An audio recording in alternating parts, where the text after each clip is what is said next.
अस्सलामुअलैकुम Fatima YouTube channel में आपको खुशामदीद। उम्मीद करती हूँ कि आप सब खैर आफियत से होंगे।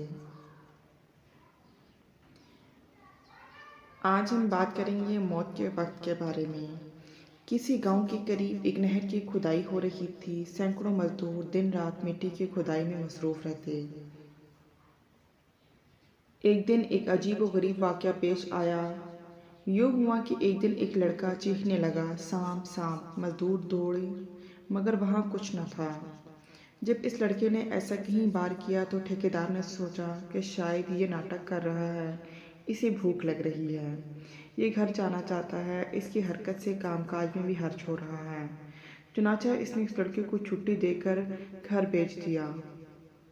दूसरे मजदूर काम करने लगे। कुछ हिस्से की खुदाई के बाद मजदूर को एक सुराख नजर आया।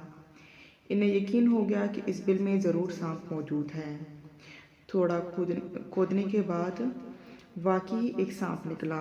मजदूर के पास वहाँ भावड़े के अलावा कुछ और न था। एक मजदूर ने भावड़ा मारा और सांप के दो टुकड़े हो गए।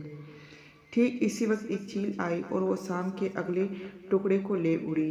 वो लड़का खुशी खुशी अपने घर जा रहा था कि अभी वो घर के करीब ही पहुंचा था कि आसमान से एक आध कटा सांप इसके ऊपर गिरा, जिसने इसे ढस लिया और वो फौरन मर गया। ये वही सांप था मजदूर ने जिसके दो टुकड़े कर दिए थे और जिसके अगले हिस्से को चील ले उड़ी थी। इसको सांप वही भी काट सकता था जहाँ वो नहर की खुदाई कर रहा था, लेकिन अल्लाह ताला ने इसकी मौत इसके कुछ मिनट बाद और इसके घर के करीब लिख दी थी। फिर वो चंद मिनट पहले ही और घर के से दूर ही कैसे आती।